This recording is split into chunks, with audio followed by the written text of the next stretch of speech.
what is a podcast and what's a video podcast? Are they the same? Are they converging? Justin, kia ora, how are you? I'm good, thank you, Andrew, especially for that first question. I was hoping you weren't about to ask me the question that everyone seems to ask, which is, what is a podcast? It's just so difficult to define in this age of new media. Yeah, exactly. It's an absolute pain. But certainly one of the things that I think, underneath the question and whether or not it actually matters, which I don't think it does necessarily, is just seeing how these platforms are changing over time, in this new media world. So I have started to adopt the term new media for this landscape because, we've used the term social media for the longest time to describe the likes of Facebook and YouTube and Instagram and the likes. But the reality is that, we've actually lost the social component of what those were originally, which was to connect with each other. And now instead, all of the platforms are effectively content platforms. They are just purely media platforms. That happened when we changed from the sort of chronological timelines that we had to using this new interests-based algorithm. And what that has meant is that every man and his dog who has made an effort to work that algorithm in their favor with the content that they're producing is now perhaps not a broadcaster per se, but is definitely a media creator. Now, I've gone from being a traditional broadcaster to recently jumping into the podverse. And mixed success, to be fair. But it is a slightly different space. It is, the messages need to be curated slightly differently, and there seems to be convergence but also divergence within this space. Lots of different platforms, but more and more overlap. And wanting to focus today in particular on the convergence between audio and video platforms, because I've kind of got a foot in each camp on this one.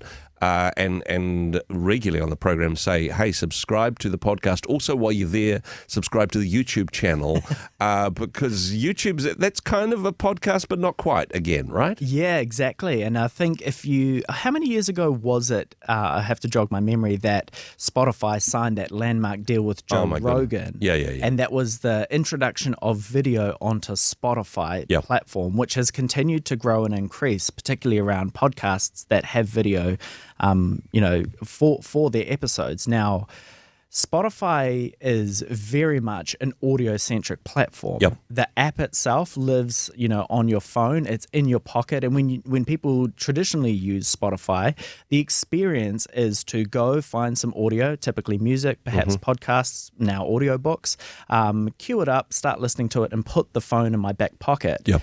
Conversely, jumping over to YouTube is the complete opposite, which is that YouTube is very much a visual medium. The platform is entirely designed to be in the foreground of your existence, to dominate the phone, and to now even push through to the TV, where we're seeing a huge amount of increase in consumption on that platform.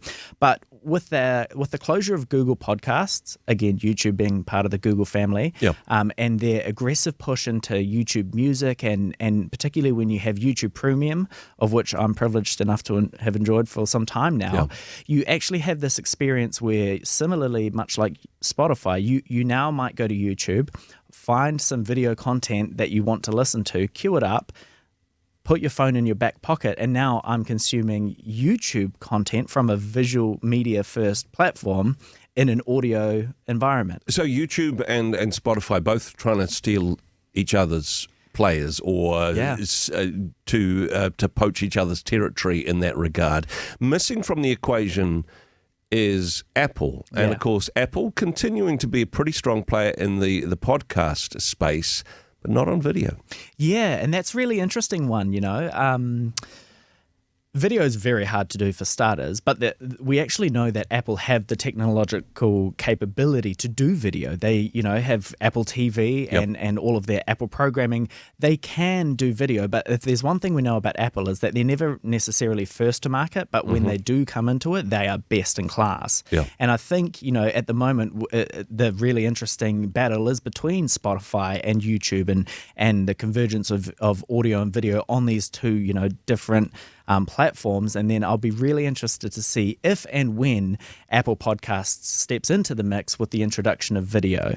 And I'm seeing some really interesting moves in the podcast sphere and the podcast space. And in fact, I had a conversation, a call with Roxcode, who's works with Stephen Bartlett from Diary of a CEO podcast, one of the biggest in the world.